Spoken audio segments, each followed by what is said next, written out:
Hey guys, sorry this took such a hot minute. I'm graduating high school right now and I have my graduation on Saturday, so it's just really busy. But here's the final chapter of my favorite fanfic ever. And sorry if I have a lisp right now because I'm wearing teeth whiteners and I know I should probably do this after I take them off, but whatever. Anyways, so this chapter is not actually a chapter.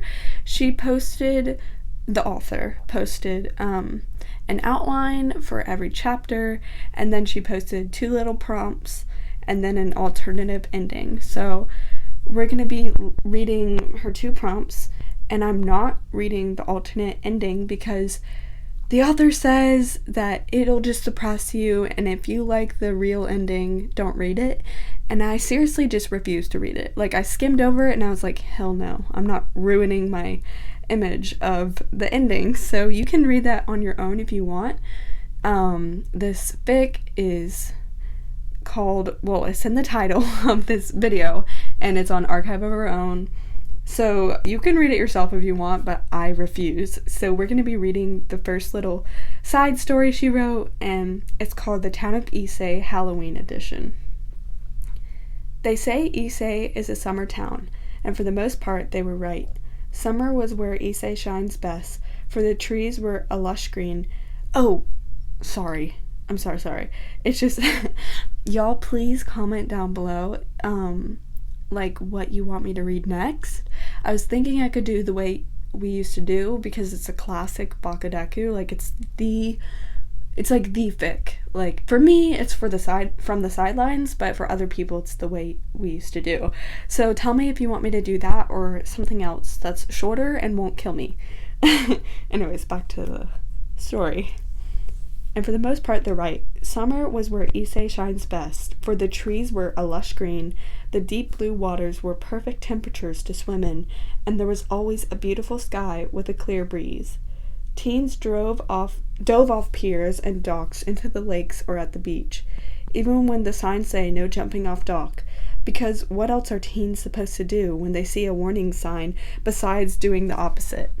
Not to mention, there was something about driving down the quiet streets of Issei, with hair still sticky from salt water, and the windows down, and Take On Me by a-ha blaring on the radio that just takes the spotlight.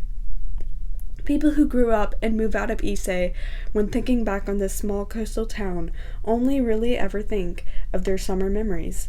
Drinking juice pouches on the bank of a river that they've been wading in with a group of friends, riding a bike down the road to get away from that one neighborhood dog that just got loose from its owner, the crabby lady who lives in that blue house on Elm Street, or even just sitting in the kitchen tables of their homes, staring blankly at the cheesy floral print wallpaper in the afternoon, listening to the analog clock tick, and fanning oneself with a hand, wondering when this heat was going to let out.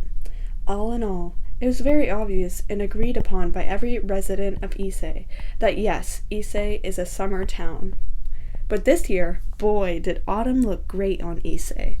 More than any other holiday, even Christmas, Issei dressed itself up nicely for Halloween. From the very first day of October, there were already people in the front yards balancing themselves on metal ladders, trying to hang up decorations. Fake cobwebs and spiders hung over people's stores. Some houses went all out with the decorations, turning their driveways into mini haunted mazes, or buying at least 10 different blow-up Halloween characters to display on their front lawn. Sure, this wasn't a traditional holiday, but Issei wasn't a traditional town. The leaves had already turned to vibrant shades of red, yellow, and orange, and with a small shake from the wind, it would fall to the ground from the tall oaks and magnolias that made its presence known.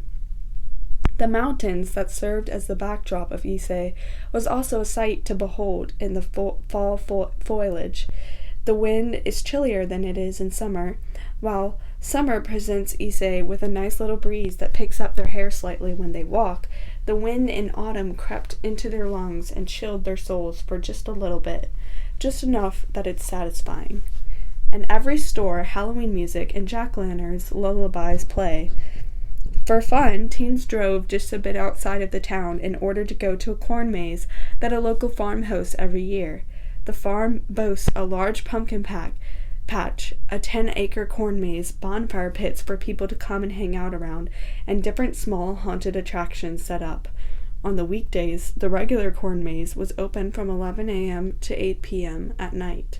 On the weekends, for a raised price, it turned into a haunted corn maze that was open from 7 p.m. to 11 p.m., and the lines were always long for that one. Katsuki and Izuku had gone to that one just the other week, in which an actor dressed up as Pennywise from The Dancing Clown jumped out from one of the corn stalks, and out of reflex, Midoriya Izuku jumped a whole foot in the air before punching the clown in the face. The actor immediately yelled out "fuck," breaking character as he clutched his nose, smearing white face paint on his hands. And Izuku felt bad instantly, apologizing profusely and refusing to let the clown go without some form of emotional compensation. Meanwhile, Bakugo Katsuki stood about a foot away, laughing his ass off at the entire fiasco, finding it hilarious that his sweet, precious boyfriend had punched a haunted maze employee in the face. And having taken Izuku's punches before a while back during the kickoff event for his senior year season of Vault, Katsuki knew that for sure that Izuku could throw a damn good punch that hurts. Of course, laughing at this only earned him a scolding from Izuku after they left the corn maze. But Katsuki didn't mind. He enjoys the little pout that the greenette does when he was upset, but not really upset. That was last week. Tonight, however, was Halloween, which meant that Issei was going to go batshit crazy. Many houses in different neighborhoods of Issei like to put on a show on Halloween night for kids trick-or-treating. Whether it was parents who dressed up as monsters to scare little kids on the driveway, or having a small haunted house apparatus for trick-or-treaters to walk through. Regardless, it was a pretty fun holiday, and Izuku often expressed to Katsuki just how much he wished that he could go trick-or-treating again. I miss trick-or-treating, Izuku frowns as they drove back from the annual Issei Halloween Fall Bake Sale together around 3 p.m. The two of them were forced to go by Inko Midoriya, who participates every year with a different baked dessert. This year, Inko went with a Dutch oven apple cobbler with a cinnamon sugar-coated top, and so, at Inko's booth set up, not only were Katsuki and Izuku called to decorate the booth with fake plastic plants and fall decorations all over the thing, but they were expected to stand there holding signs in their hands for hours to promote traffic to their stall. Of course, it worked, mostly because Katsuki was the national tournament champion and everyone wanted to go see what was up with him, and once they were in the stall, Katsuki would say nothing but to eat the cobbler. You've told me, Katsuki replies monotonously. 1,000,000 fucking times, actually.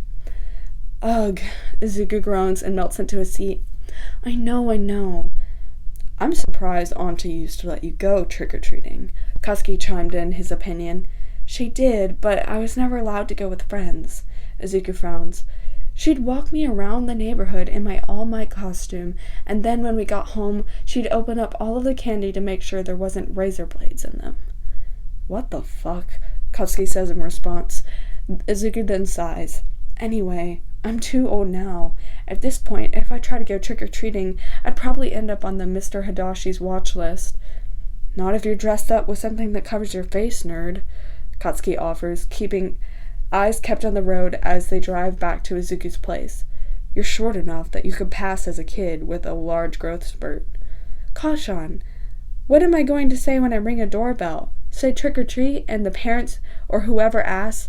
Izuku mimics a parent's shrill voice. Gee, kid, where'd you get all that muscle from? Bodysuit? Katsuki suggests in a questionable tone, as if he wasn't so sure himself. Izuku groaned and put his hands in his face. Kachan, you're supposed to steer me away from stupid decisions, not encourage me to them. Maybe, Katsuki smirked, but who would I be if I actually encouraged you to do the right thing, Taku? Izuku murmurs to himself, agreeing with Katsuki's analysis. That's very true. I suppose you weren't wrong. That wouldn't be... I got an idea. Katsuki piped up. Izuku turned his attention to his boyfriend. You dress up or whatever, yeah? Katsuki began, using his free left arm for hand motions. And I can act as your parent as you go around trick-or-treating. It'll be more convincing. You already called me daddy. and taking a moment to think, Katsuki says to himself, "Damn, I'm a genius." Izuku just blinked at him, cheeks flushing, before stuttering, "Yes, except you missed the part where everyone in Issei knows who you are, Kachan, which means they know you don't have a kid, much less a kid who is grown enough to be my height and weight." "Fuck, I forgot." Katsuki cursed. Izuku tisks.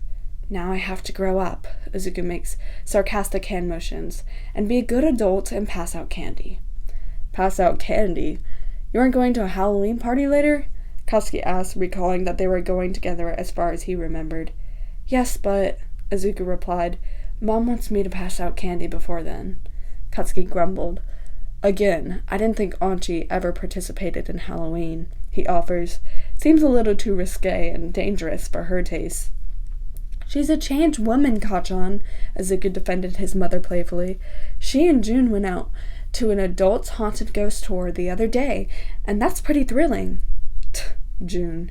Katsuki smirks knowingly at the name of Auntie's new friend. "Crazy how getting a good dicking changes your life." Izuku's jaw drops, and had to pick it up off the floor of the car. "Bakudeku, Katsuki!" The blonde in question pulled up into Izuku's driveway and turns to the greenette, grinning mischievously as he leans in and says in his deep voice, "Midoriya Izuku." The sound sends shivers down the smaller spine, and Izuku flushes at how close they were, and then he gathered himself together. "She's not doing anything with him," and then Izuku thought about it for a second. "Yet." "Nah, she definitely is." Katsuki sits back and turns off his car, insisting, "The walls in your house are thin, Deku." Izuku stares in horror. "What does that mean?" "Means that," Katsuki says, shrugging, "while your nerd-ass fell asleep before me, I'm awake, scrolling my phone or some shit, and then I hear repeated thuds. That's definitely sounding like a headboard coming from downstairs. And unless Auntie likes to pound mochi in the kitchen at 1 a.m, I'd say she's the one getting pounded." The greenette shakes his head profusely, not wanting to think about his mother and June like that. Don't get him wrong, he really likes June, their neighbor, and when he was a kid, he'd come over a lot to look at the man's extensive collection of Lego landmarks. And as the past few months, June's been coming over a lot more to his house for various reasons to do with his mother. Whether it was just talk, discuss a book they were reading, or return something, they hung out a good amount. But as far as his mother told him, they were just close friends, and at the moment... But what if Katsuki... But if what Katsuki was saying is true, then Izuku does not want the picture in his head when he closes his eyes. "Oh God," Izuku whispers, staring forward. "Anyways, enough of that." Katsuki leans back. "Am I picking you up tonight, or are you driving yourself?" One improvement with Izuku's transition into real adulthood was that he drove more often now. His mother was finally letting him take the car more and more often, which Izuku was grateful for. Although Katsuki says he didn't mind, Izuku felt bad for always mooching off the blonde's gas. And so sometimes they ride in Izuku's car, other times they drive separate and meet at the location. But most of the time, it was more fun to ride with Katsuki in the blonde's car, listening to 80s tracks. "I think I'll drive myself tonight," Izuku reasoned. "I don't know what time my mom's going to get home to let me off candy duty, so I don't want to keep you waiting." "I don't mind, nerd." Katsuki runs a hand through his hair, "but that's fine. You got an ETA at least?" Izuku thinks of when he should be done passing out the adequate enough amounts of candy and his mother will be coming home from a small work-related trip. Around 9? Alright. Katsuki nods. "What's your costume? You ever end up deciding between All Might or Jet the Killer?" Izuku then blushes for some odd reason and shook his head. I actually decided to go with something else." Katsuki in return raises a brow. "Huh?" Izuku stays quiet and continues to blush red. This pipped his curiosity, so the blonde leans forward in his chair. "You gonna tell me or what?" To this, Izuku gives him a small smile and responds, "You'll see." "I'll see, huh?" Katsuki repeats and then just shrugs in acceptance. "Alright. I'm about to head home, try to dig up my costume from last year." "What did you go as last year?" Izuku asks, eyes bright and curious as he opens the car door, intending to exit. He climbs out and leans into the car, awaiting Katsuki's answer. Last Halloween, he wasn't allowed to leave the house. Inko had strictly forbade it and told him to just pass out candy to the children at home. But only after peeking through the door hole if the child looked taller than 4'10" or so. Then he wasn't allowed to open the door. This year, with the new improvements being his mother and him, Izuku could finally go to a Halloween party for the first time. Katsuki just gives him a sleazy smile and replied, "You'll see." At twilight today, the atmosphere was absolutely incredible, and there's a reason why Halloween was one of Issei's favorite holidays to celebrate. By the time 6 o'clock came around, the sky had already darkened to a light purple. The sun had just slipped below the horizon, so it was still relatively light outside, but what was the most stunning was the intense wash of purple over the city, which added to the Halloween ambience. The purple contrasted with the amber street lamps and made for an unbeatable vibe. There were already plenty of kids up in the neighborhood walking with treat baskets. There were interesting costumes for sure, but there were always the classic ones: the Scream Ghoul, Jason, Pennywise, ghosts, and vampires. And then there were the more creative ones, like a plague doctor or a cockroach. Yes, one of the kids Izuku passed out to candy dressed up as a cockroach. Okay, I just took out my teeth whiteners, so no more lisp. Alright, let's get back to it. It was warm in the house, and Izuku would sit in front of the TV waiting for the doorbell to ring while watching a Halloween classic movie, huddled up in his fleece blanket. And when he'd come to open the door, the slightest chilliness from outside would make his breath fog up just slightly when he speaks and gives the candy to the children. It was a joyous holiday, and for fun, he had creepy Halloween music playing from the stereo that Katsuki left on his lawn the night of the spring dance. His mother had set up a fog machine in the walkway leading up to the porch, and cobwebs over the door.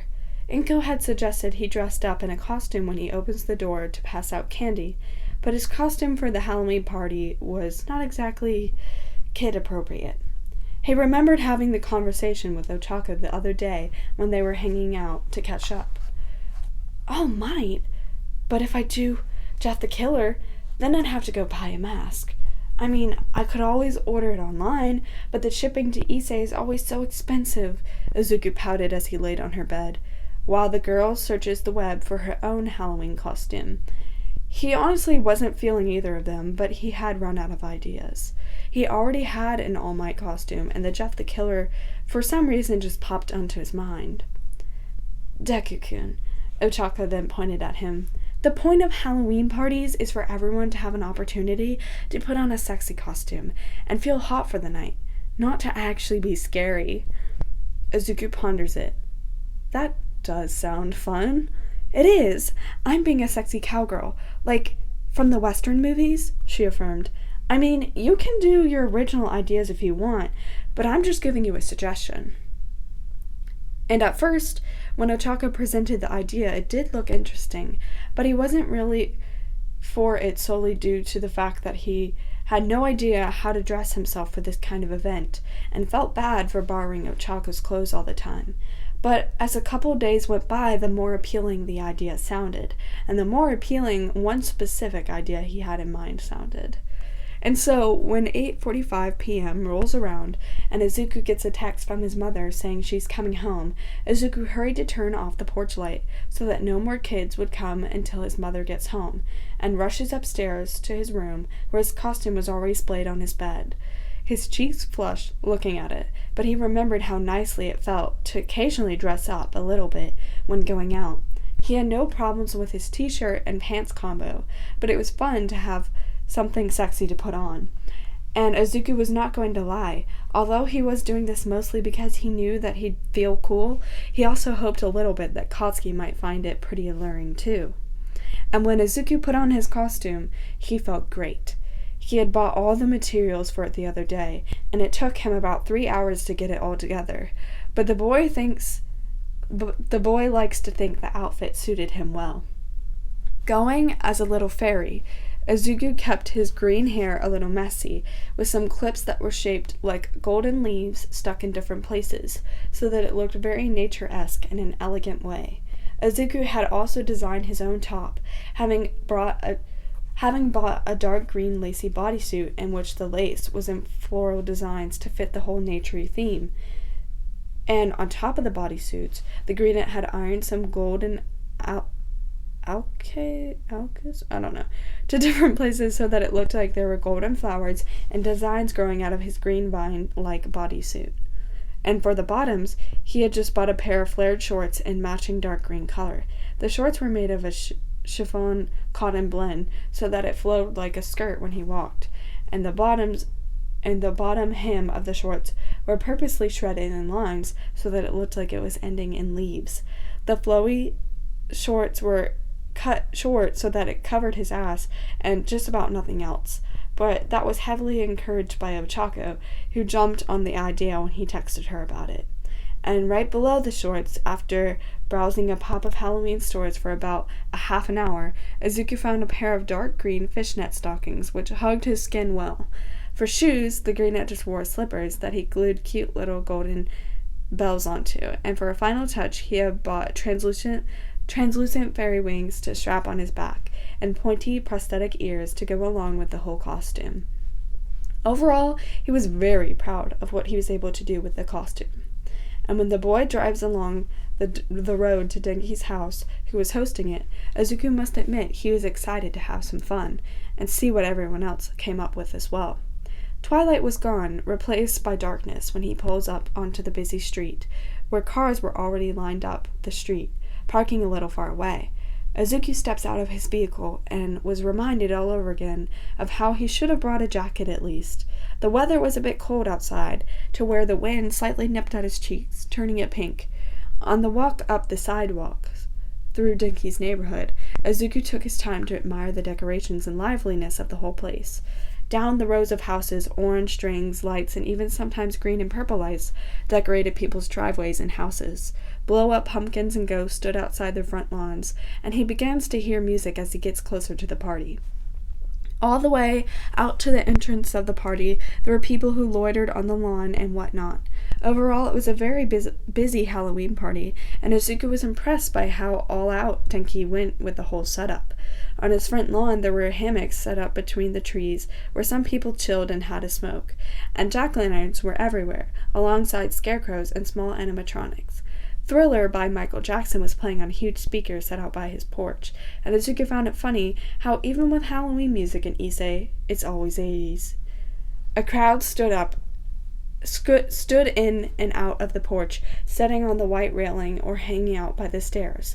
The door to the inside of the house was left open, and Izuku could see that it was plenty busy. The house interior was decorated with lots of Halloween-themed lights, and even a fog machine on the floor that filled up the first feet with a bit of smoke.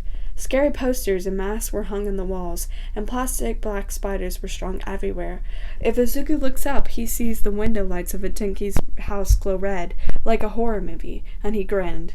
Izuku was immediately getting compliments on his costume upon walking out to the lawn, looking around to find his friends. Some people he knew had waved to him while they were playing ping pong on a table set up outside, and gave them all his seal of approval on the costume. Izuku noticed their nurse and patient costume and complimented them as well, before stepping up the porch and heading into the house. Right away, the music was quite loud, and it took him a moment to adjust to the sound. In Denki's living room, people were either dancing or just chilling out with drinks and some food in costume. There were weird punches with fake eyeballs in them, and a mock witch brew that had dry ice coming out and smoke out of the bowl. Even the plates were Halloween themed, and the food was dyed black, green, orange, and red, fittingly. There was a crowd of people in the corner playing Truth or Scare, another group of people having a mini dance competition, and plenty of others just hanging around with their friends or whatnot. There were tons of sexy and great costumes here tonight, Izuku noticed from awe. From a Playboy bunny to a zombie cowboy, people were doing it all. From looking around for his close friends or Katsuki, Izuku couldn't find any of them anywhere, when he craned his neck to see, and the boy was about to pull out his phone to text his boyfriend when the enthusiastic voice of Denki Kaminari approached him. Grateful to be seeing the host, Izuku gave his friend a hug and a bright smile. "Wow, look at you!" Denki gestures to his costume. "I thought you were going with, what was it, All Might or Jeff the Killer?" Izuku laughed. "This is," Denki points pointed finger guns at Izuku. Neither of those. You're right. Izuku looked down at his costume with a grin. I wanted to go for something a little different. Well, you look great. Denki gave him a pat on the back. You too, Izuku returned the compliment, and took a good look at Denki's outfit. A werewolf, completed with the ears, tail, and fur coat. The ears suit you well, he laughs. Nice, Denki claps for himself at the compliment, and then excused him. Oh right, it's nice to see you here, Midoriya. I gotta go be a good host. Wait, Izuku paused him before his fun yellow-haired friend could leave, asking, Do you know where Kachan and everyone else is?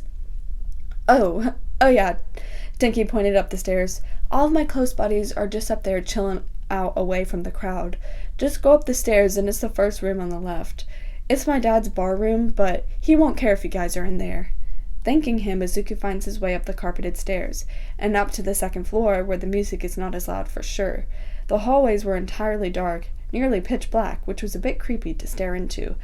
But Izuku hears talking from a room near his left. Turning, he sees a door with a sliver of red light coming out from underneath, and he goes up to it, pushing the knob to open the door slowly.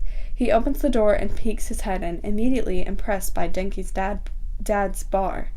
The ceilings were lined with red glowing light, so the entire room was under a red hue, and the only lamp in the corner of the bars provided some autonomy.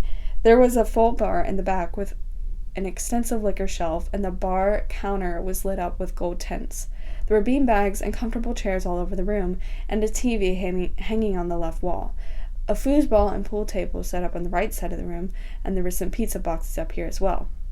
Taking note of the crew up here, some of his friends were up here. Ochako, for one, wearing her cowgirl outfit, looking amazing as always, and Shota was up here wearing a monocle, old tweed suit with a fake plastic gun, and Izuku assumed that he was a 20s mafia mob boss. Overall, it was a lot of the pole vault team, which made sense considering those were Denki's closest friends. Mina took the alien look, painting her skin pinkish purple, putting in these black and gold contacts that took up most of her eyes, and looking cool as well. Kirishima went for a Spartan warrior, and everyone else had pretty great outfits as well. But like a moth to the flame, in any given room that Izuku walked into, his eyes were drawn to Bakugo Katsuki, and Izuku asked himself how he was blessed enough to be in love and loved back by someone so completely unreal. By right, that he was Bakugo Katsuki, he was already the hottest person in the room, even if he chose not to dress up and wear a hoodie and sweatpants. But in his pirate costume, Izuku was swooning. The blonde was currently sitting at the bar, even though he wasn't drinking anything, talking to one of his teammates. On his head, across the forehead, Katsuki was sporting a red silk bandana that tucked under his hair and tied in the back, leaving the tail loose, like a pirate's bandana. On the bar counter was a dark brown pirate's hat, complete with a skull emblem on the front. Katsuki had gold rings in his ears, clip-ons, and gold rings on his fingers. For a top, Katsuki wore an off-white colored lantern sleeve shirt loosely tucked into dark brown trousers that accentuated his long, strong legs. Half of the buttons on the blonde shirt were undone, revealing a toned, smooth chest and sternum, in which he had a fox gold medallion with a pirate skull in the middle strung on a piece of leather hanging around his neck and over his chest. And boots. Katsuki wore calf boots that folded over the top. God, he looked amazing, and Izuku would be lying if he said he didn't grow a little flustered all over his body just looking at the man. Midoriya? Shoto noticed him lurking in the doorway and slowly got off the beanbag to wave at him. Why are you just standing there? You should come in. At the mention, Izuku got a bit shy, waving to him and the others who have started to notice him as well. Right, sorry. I was just admiring everyone's costumes, he said as he moved through the door and into the room, closing it behind him. Admiring everyone's costumes? Geez, Midoriya, admire your own, Kirishima called from the other side of the room, closer to where Katsuki was sitting. And as Izuku walks further into the room to join everyone, the mention of his boyfriend's name causes Katsuki to pause his conversation and turn his head slightly to Izuku, and when he did, one very handsome brow lifted. And with just one look, Izuku feels as if he could probably buckle his knees. All Katsuki had done was look at him with a raised brow, yet he was feeling internally hot, like he was burning up internally. And they keep eye contact for a hot minute, but Katsuki has no shame in being the first to break the stare as Izuku got closer. In fact, the blonde let himself get a good eyeful Izuku notices. The athlete's eyes trail his entire body, and Izuku feels practically naked under his gaze. Izuku gives his boyfriend an earnest look, and Katsuki quirks the corner of his lips up for just a quick second, and then swiveled around in the bar stool to where he was leaning over with his elbows on his knees, and his hands clasped together, staring up at Izuku through the fringes of his hair. It was that gaze that Izuku fell in love with over and over again, and fuck, this was going to be a fun night. So that's it for the first prompt. And the author said right under it, I kind of blue-balled you guys on the ending, but this was supposed to be a fun little Halloween prompt for day 1, and I got lazy on writing smut.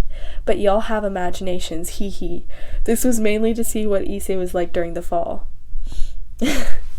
This next prompt is way shorter. It's called Hawk Tattoo, so let's get into it. He got his consultation done the very day that letter arrived in his dorm P.O. box with the invitation. He knew right away he was going to get it, and so before telling Izuku, before telling literally anyone, the very first thing Bakugo Katsuki did upon receiving a certain letter was book a consultation with a renowned tattoo artist in the area near Keio University. The consultation was quick, considering he already knew the design he had in mind. It was simple, and he could get it done within a couple hours, and so he booked his session then and there. Izuku noticed immediately upon Katsuki's entrance in his singlet dorm late that night that something was up with the blonde, from the more confident strut to the mischievous grin dawning on his face. Izuku raised a brow. You're in a good mood.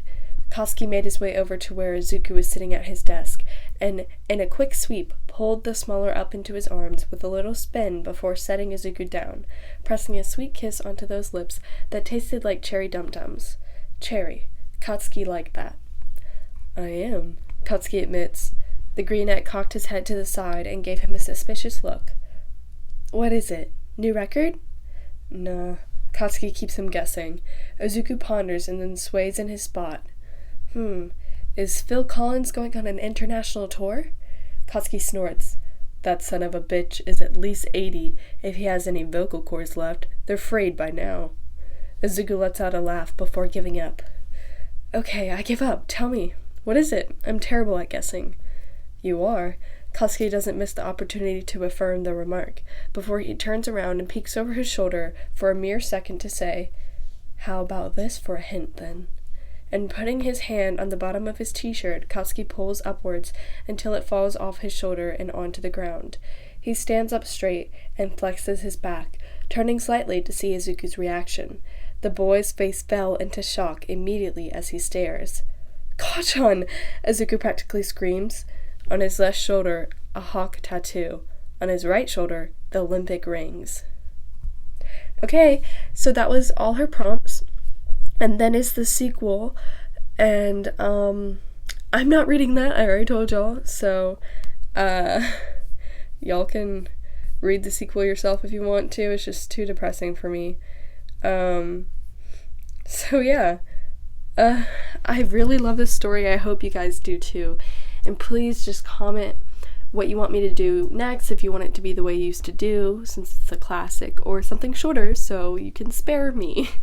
But I won't mind doing the way you used to do because it's so good. But yeah, I love you guys, and I'm so sad to end this, but don't worry, we are doing more. So yeah, bye.